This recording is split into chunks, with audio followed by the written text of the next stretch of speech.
Welcome to the Bigger Room Podcast. I'm your host, Jill Bender. And I'm Cobian, and right now it's starting to warm up. It's spring, it's beautiful outside. And what does that mean, Jill? What do we do during springtime? Well, spring is not everybody's favorite season. Usually summer gets the praise.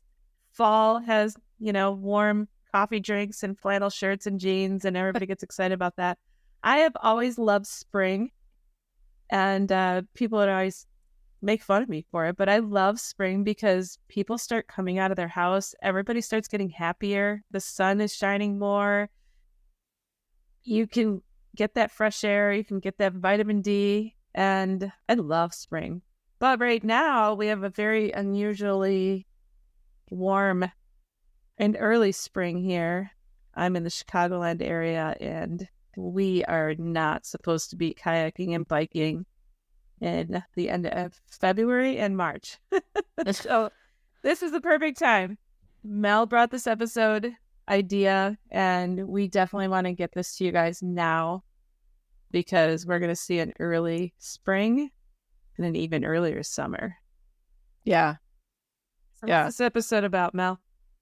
So this episode, we're going to talk about spring cleaning, specifically purging, because every item in your house, every item in front of you holds energy, whether you believe that or not, it does. And spring cleaning is exactly that. People usually think about, I need to dust everything, I need to wash things. But we're going to talk about it in a deeper level because your environment, right, when we introduced the bigger room and some of the things that we wanted to talk about, one of the pillars of life is your environment. If your environment is a mess, and we need to declutter, we need to organize, we need to stop hoarding, or my favorite thing is having a drawer full of paper clips or that one pen that's been sitting there for years. Go throw it away. So it really is about getting a little bit raw with purging and maybe why we're not letting go, and could it really make a difference in your life if you actually approached this year's spring cleaning with the intention of cleansing your environment to serve you and your goals?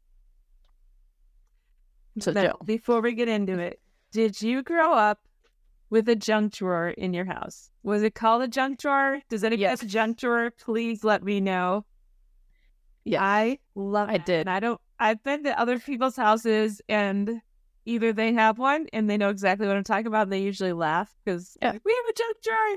Or there's other people that are like, no, why would I have a junk drawer? Like, why wouldn't you? It's the best collector. But it also holds treasures. Yes, no, we have a junk drawer. Going, like when you're, my son does this all the time now that he's at this age, and he has a junk drawer in his room, and he's been just digging through everything, and it is like little hidden treasures. Like, oh my goodness, I forgot I owned this, or I forgot about that. And it's kind of fun to watch him get excited about it. And I remember doing that when I was younger too. Like, I love digging through the junk drawer, and maybe you'll find a quarter in there. Maybe you won't. Maybe you'll find a pen. That's funny. Just imagine going in like to your friend's house and be like, "Hey, can I see your junk drawer?" And then they pull it out, and it's like the most random stuff in there. That would be, I mean, I guess that's one way to really get to know somebody. Their hidden treasures. Yeah. Yeah. So I think mine's kind of boring right now. It has like rubber bands, and now I go through it. I go through it probably like maybe every other year. I will clean that one out because it's sort of stuff you need. But then when you really go in there, you're like, why the hell am I saving this? This the stupidest like zip tie or something, like still haven't used it, don't need it. So that's the example that I talked about. Like, you have like all these random stuff in there that you could probably throw away because it's been sitting there for so many years. But most importantly, when with spring cleaning, right? People dust, people wash stuff, but it's more of the actual hoarding. Like you talk about the cool side of it, like the little hidden treasures, the little things that probably remind you of your son that you just can't let go of. But if you look at items like, is this item serving me? Right? Everybody take a look around right now, like to the left, to the right. Is there something that automatically triggers you? Is there junk? Is there stuff on the floor? Are there books that maybe just need to be organized? That right there can have an effect on your mindset, because subconsciously, just looking at it, your brain knows at some point I need to organize that. So then we procrastinate and we never get to it. And so just looking at it is already causing anxiety. I have the perfect example right now. On this desk that I'm sitting at, there is my son's winter hat. And I just talked about how it's been nice out. Like, he wore shorts to school the other day, and this winter hat is sitting here staring at me. I'm like, I gotta put that away. And it's not even that I'm procrastinating on it. It's that I will get up from this and I'll completely forget about it until I'm sitting here talking to you again. And I'm like, God damn it, that hat's still sitting here. You know, I'm gonna move that hat right now, and I'm gonna put it away so I can't miss it when I get out of here. Yeah. And it's just, I all have those items. Oh yeah, absolutely. And it's more of just actually inviting the purging, because this might be a little bit sensitive to people. Getting rid of, I mean, we've all seen maybe some of the episodes of hoarding, right? And I think we all have some sort of attachment to our stuff. And I'm not saying, hey, go be a minimalist, right? But looking at items in front of you from a place of, is this piece of whatever serving me, or is it hindering me? Am I not maybe going for my walkout today because I have to, organize this, but then you never do. And it's just like, let's invite that conversation today of really being intentional with the spring cleaning and purging. Have you ever, is there anyone in your family, Jill, that you would say is like a hoarder? Okay, I will tell you this. I have an aunt and uncle, and they own their own business. They've been antiquers. Like, that was how they came together. That's ever since they got married. And so I really learned at a young age to appreciate a lot of older things. I have appreciated them. And I was collecting some of my stuff because it had no value at the time that I had it. But I knew when I'm like 40, people are looking for this. Like, I have a bike from when I was younger, and I put it on Facebook Marketplace. The tires are rotted out. I mean, they are rotted out. They're flat. They're super, super rotted. And I put it on Facebook last year. I was like, my dad gave it to me. It was in the shed forever. And he's like, it's time for you to take this. You have your own house, And I'm like, I am not saving it. I'm not saving anything anymore. I have no interest in keeping any of this stuff. And I'm like, all right, fine. I'll just throw it on there. $250 is what I asked. I had about 30 messages in less than 10 minutes. Everybody's like, I'll come get it right now. I'll come get it right now. I'm like, oh crap, what did I do? And some guy, he was like number 30 that messaged me.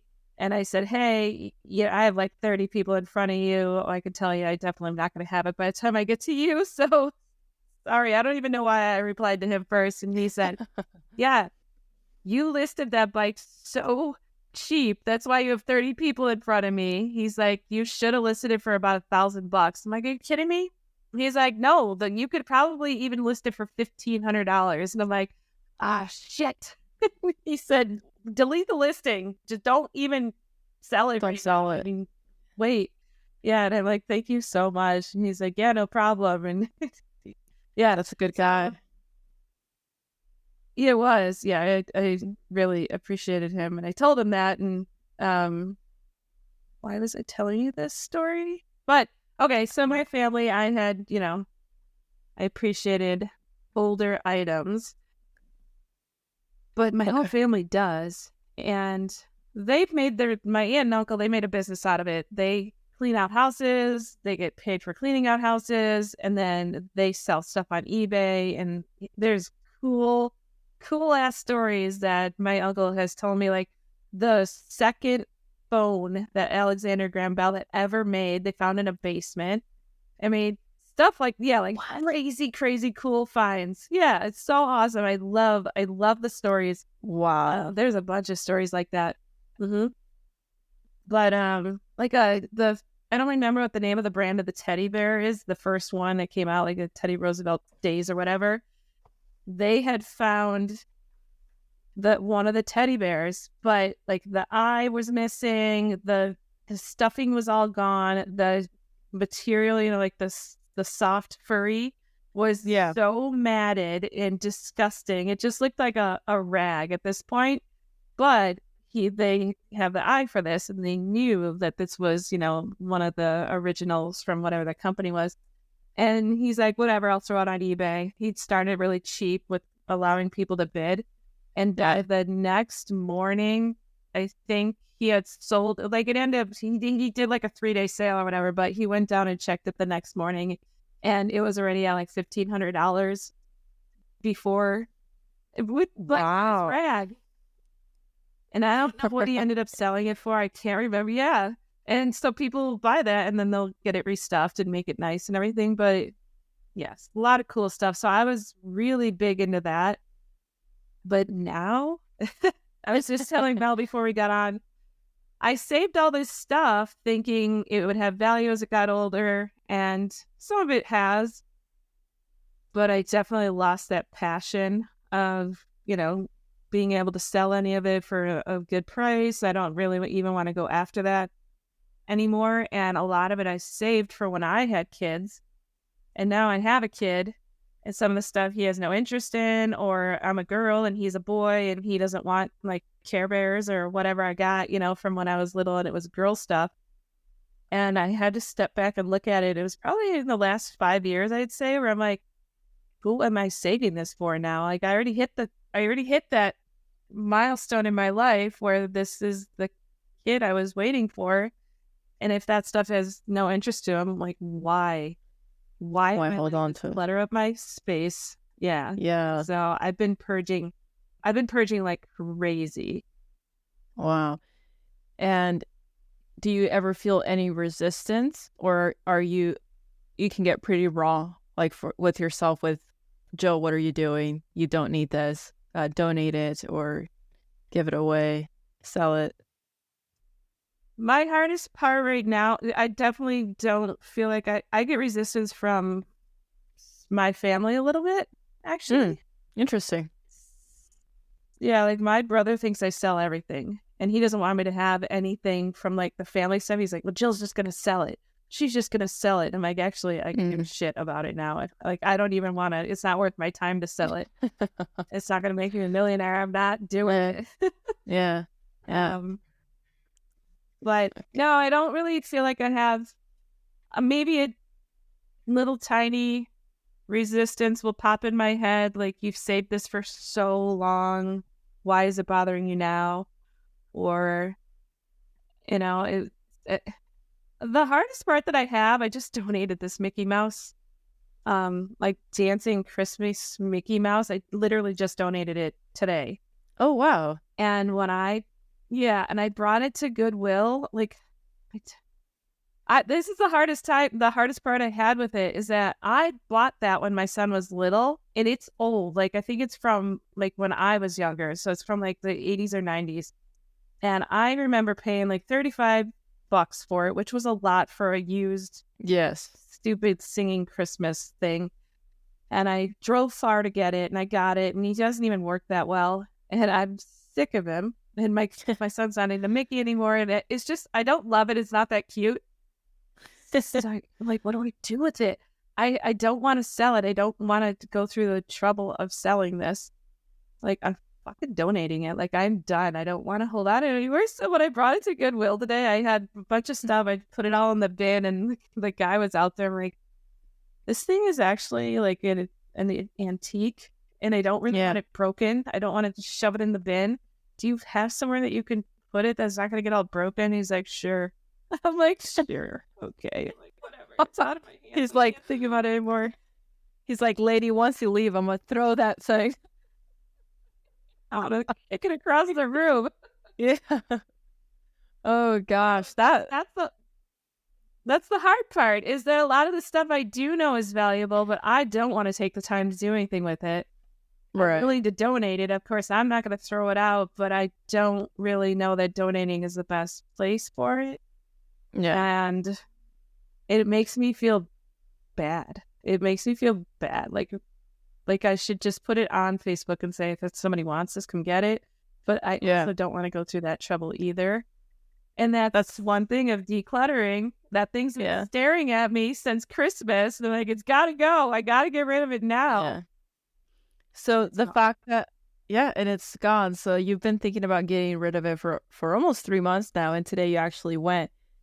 How did, but like, finally, I know it seems like it was a little bit of an emotional roller coaster to get rid of it. But now that it's gone, do you feel like your headspace is clear? Yeah. The stuff it was sitting with, I had jumped off a pile of stuff. I don't have to look at that anymore. I do. I love getting rid of the stuff. I do feel so much better. It does. Yeah.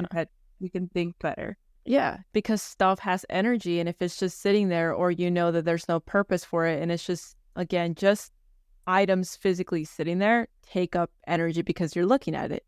And there might be emotions attached to it, like there were in this case, whether subconsciously, whether you knew it or not. Every time you looked at that Mickey Mouse, like clearly something was going on. So maybe there's that one item that is holding you back just emotionally, or just making you feel some type of way. But I wanted to talk about this. So this is like deeper purging, which is like actually going through your pantry and cleaning out all the stuff that has expired. There's one time we were at my in-laws' house. Gosh, and my wife listens to this, she's gonna kill me. And there was stuff there that like expired like 10 years ago, and my wife just like opened everything up and just literally like cleaned up like half the pantry of stuff that like expired a long time ago. So I don't know, I just thought that was really funny.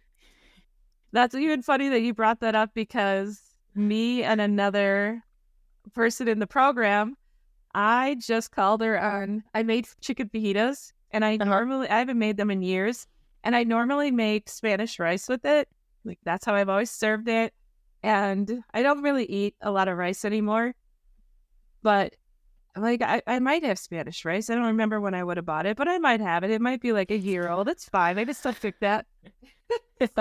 I dig in the pantry, and I normally buy the boxed Spanish rice. I don't know who makes it, like Rice-A-Roni, or no, I don't think it's Rice-A-Roni. Who cares? You buy the white people's version of Spanish rice. Probably. I like it. Yeah. Yeah, there's one I don't like, and there's one I do like, and they come in boxes. But this one was a bag. Like, do you know those little like cheap, like 99-cent bag? Yeah. Flavored rice. Yeah. I don't buy those. So I kept thinking, I don't know how it got in there, but I had a roommate, but I haven't had a roommate in a good 5 or 6 years. Like, oh God, did she buy this? I mean, get some shit. It's fine. I'm still gonna make it. And so when I went to set it on the counter, I could feel the base of it was very stiff. I'm like, all right, fine. I'll look at it. Yeah, the sell by date was like 2020, I think. So nice. Quite 10 years, but it was 2020 for sure. And so that means she probably bought it in like 2019, because rice lasts forever. And I'm like, 2020 is a stretch for me. I'm not starving here, so I'm gonna throw it out. And then I gotta tell you this too. Same night, I'm digging through, and I had bought, Snyder's pretzel. They sell those pretzel pieces. They're like pretzel bites or whatever, and they're just like pieces of it, and they flavor it with things. Yeah. I bought buffalo flavor, and it was a few months ago in my head, and I chickened out eating them. I'm like, what if they're just straight buffalo flavor? I don't want straight buffalo flavor. Do you dip them in ranch? Like, what do you do with these? Like, I'll bring in my brothers for a night of, we always have food at my brother's. I'm like, I'll bring them over there. Everybody will have some. Then I don't have to think about them. So this was, again, Saturday night. And I pulled the bag out. I'm like, God damn it, I'm never going to bring these over there. They've been in here for like 3 months at least. Like, I'm never going to bring these over if I don't pull them out. I'm pulling them out right now. I pulled it out, and it felt like it had no air in the bag. Like, did it get popped? And now it's like sucked in. It was weird. Like, what's the date on these? I know chips go bad, but we used to jump in the Frito-Lay dumpster because it was right near my neighborhood. And it was like a little grabbing dough kind of thing. We'd climb over the fence and fucking run. Oh my God. Scary. I almost did. I never actually did it. I would be on the lookout because I just couldn't go through it. It was too much pressure for me. But we would get the chips out of the dumpster, and they were brand new bags, but they always had to throw them out because it hit that sell-by date. Mm-hmm. And they're good, but they were never popped or anything. They're good. So I'm like, all right, let me just check the data. Those freaking things, the sell-by date on it was 2022. I'm like, I swear to God, I only had them sitting in there a few months. It's been 2 years that I've been saying I'm going to bring those over to my brothers. Are you kidding me? 2 years went by. It was crazy. Like, yeah, what else? Wow. Cabinets. Apparently, I don't really go in them very often. So for 2 years, you've let a bag of pretzels dictate your life, Jill. Yeah, just weighing on me. Every time I saw them, every time I looked at them, like, damn, I should bring them over there again. Wow. So you guys, if Jill clearly can let a bag of chips be living in her subconscious mind for 2 years, there is definitely something that we could all take away at this spring purging. And I just want to touch base on 2 other pillars of life that we could purge on this spring. And I want to talk about your phone or your desktop. When's the last time that you deleted stuff from your phone that's just taking up space, or your desktop? For us, we work from our phone and our computer, so I know that a lot of the footage on my phone is basically videos of me. But yeah, I was just smiling at her. Yeah. But it's still unorganized, and I've been a lot better with organizing folders and, creating folders for every single month. But I recently cleaned my desktop, and that did wonders for my mind. It was a lot of work. Yeah. What about you? How's your desktop? Well, on my phone, as I say, I have every single photo from the day I went to the hospital to deliver my son, like every photo. And he's going to be 8 this year. Oh, my. Yeah. Wow. No. Don't delete them. Yeah. Well, I wouldn't delete them, but I used to take the stuff off my phone and then put them on a freaking CD. But I don't use CDs anymore. So that's out. Yeah. SD cards, like you can't, like not every laptop even sells a slot with an SD card anymore. So everything freaking expires. So I'm like, I'm just going to keep it on my phone because it's, But what if something happens? What if something happens to your phone? Then I have to go on the cloud immediately. Yeah. I'm off the cloud. So that's your backup, the cloud. Yeah. Right now, yeah. I think I have put a few on, but they're on my old computer. That's the other thing I have sitting here, Mel. I have an old laptop, but I lost the charger, and I keep thinking the charger's going to appear somewhere. And that fucking laptop, I just want to get rid of it so bad, but I never order a new charger, and I need to get the stuff off of it before I get rid of it. Jill, when did you lose the charger? How long has that laptop been sitting there without a charger? Tell us. I swear I saw that charger at some point, but I've had this other laptop for probably 3, I don't know, because I had buffalo fucking pretzels for 2 years in my cabinet, so I might have had this computer for 5 years. I have no idea. Exactly what I was going to say when you're like, I swear I saw that charger. I was like, yeah, probably a few years ago.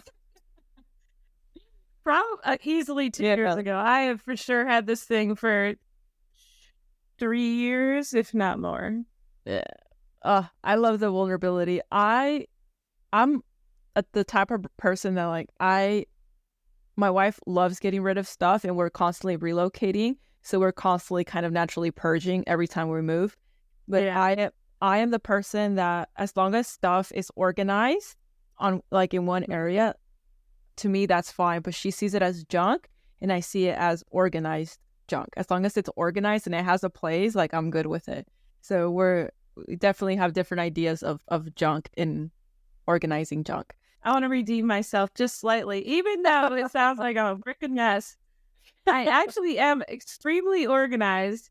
It's just that I had a roommate here for quite a long time, and she just shoved everything everywhere, and I lost the ability to keep anything organized. So once she moved, I've been like going through for the past bunch of years, and I reorganized everything. Once it is organized, I love it. I know exactly where it is. That's why I don't know where that freaking like I like being organized. When I clean, it takes me about 4 hours to clean one thing because I'm like, oh, I'm going to reorganize this now. But I love it. I love how it feels. My sister It's used the to feeling. me. Huh. It's the feeling. Yeah. Yeah, when I was Yeah. little, my sister would give me a dime to organize her sock drawer like I organized mine because mine was everything was separated. Everything was in perfect little sections. And yeah, she'd give me a dime if I'd organize hers the same. Wow. And Jill has been hustling since dimes were Oh, yeah. a big thing. I don't even think they were a big thing then, but it Yeah. apparently was to me. It's the feeling you get after, right? When you are purging, it's again the energy of letting go of things or just simply throwing expired stuff away or donating things. But I did want to say the last pillar that you could potentially purge this spring are, and people might not like this one, but relationships. Yeah, they're not gonna like it. People get stuck and they Yeah. think they don't know how to get out. Yeah. Yeah. I can share a story. I had of course I can. I was in a relationship that I needed to get out of. Like I was in it way past its expiration date for years. And then I actually went to like he was a holistic neurologist. Mm-hmm. And as I was working with him and doing all these different exercises, and then I brought up that I was in this like bad relationship, and he's like, you need to end it. And I'm like, yeah, but this and but that. And I had all these excuses of why I was still staying in it. And he's like, I don't want to hear a single excuse. I already know the whole story just based on like the little bit that we've talked. And he said, this is why you can't think clearly. This is so big in you, and it's like just bringing your mental capacity cannot handle it. He said, I promise you, all this stuff we're doing is just a fraction of what is going to help, and it's going to take years for you to get this right. But if you don't end this relationship, then I can't help you. And I was like, whoa, like it was so real. And I took about 3 days to let it really sink in. And then I like chickened out a million times. And then finally I was like, it is the only way. And I knew it. And I always knew it, but I knew it. And he told me like, you have to do it. And then I was like, I think I even said, well, how about maybe in like in a month? I gotta like build it up. And he's like, no, like this weekend, like it needs to be done. And I was like, Wow. yeah, it was so scary. And then Yeah.